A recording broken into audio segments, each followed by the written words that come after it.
Hi, my name is Grace Cawhorn, and today I will be discussing the controversy of AI, which is artificial intelligence, taking human jobs in the workforce. To start our deep dive into this controversy, let's talk about the history of it. Artificial intelligence is not a new topic of discussion. There have just been some major leaps of the advances in the past 20 years. It all started in 1811 when the automotive industry originated. Workers were afraid of being replaced by machines. The controversy died down when the industry realized that the workers were still going to be employed as operators. As operators, they would have to operate the machines and make sure everything would be running smoothly. However, with the new technology hitting the market, it did mean that the relevant skills they had learned previously were now no longer relevant, and new training was needed. This gets us into our first rhetoric of fear-mongering. A good working definition for fear-mongering is the action of deliberately arousing public or the community of fear or alarm to a particular issue. The particular issue for this topic was AI taking human jobs. The fear even lived on to the 60s.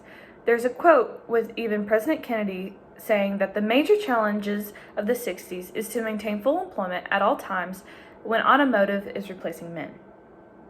Unfortunately, fear-mongering did not end in the 1960s.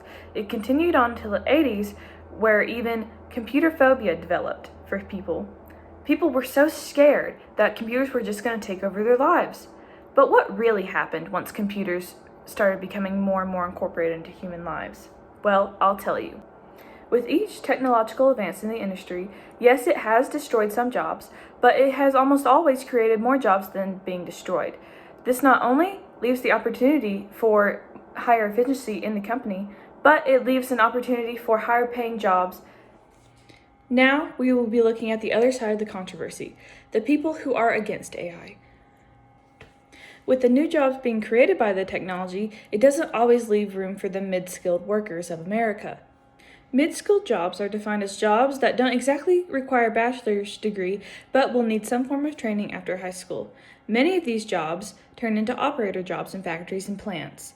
These jobs are the main targets of AI taking over in the workforce, because why pay a human what you can just program a robot to do 24/7 without paying a salary or needing any time off for rest?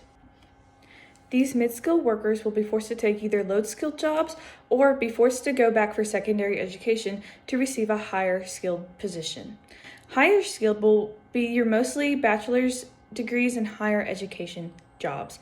These will come with higher salaries, but you have to understand that a lot of people won't want to go back to school or university to obtain the higher degree that will be required of them. So they'll be forced to do low-skilled jobs, like being a janitor in these plants or factories. If you're not convinced that artificial intelligence is being used in the workplace, here are all the application categories for AI integration being used in everyday life. After reviewing both sides of this controversy, I believe it's time to give you my opinion of this topic. It is foolish to think that companies will not evolve and incorporate more AI as time goes on. With this being said, AI can be a good thing and improve efficiency for companies and also giving employees higher wages.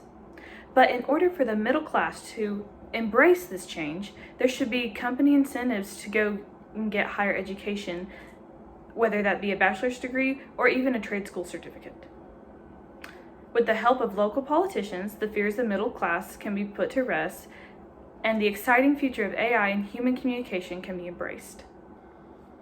As I mentioned before in this video, the rhetorical language used for this controversy is fear-mongering, and it has obviously had a negative impact in the middle class and the perception of AI being incorporated into the human workforce. The way I see that we could rectify this rhetorical language would be the use of local politicians to help ease the minds of the middle class workers. Get them to see that instead of being fearful of AI could be a very good benefit in the workplace. This tactic would eliminate the association of the stance of the controversy to a political party and will allow people to start thinking about this topic with more of an open mind. In conclusion, this video was meant to give you an overview of the controversy and not to take a specific side. I hope with all the information I've provided, you are well endowed to make your own informational decision.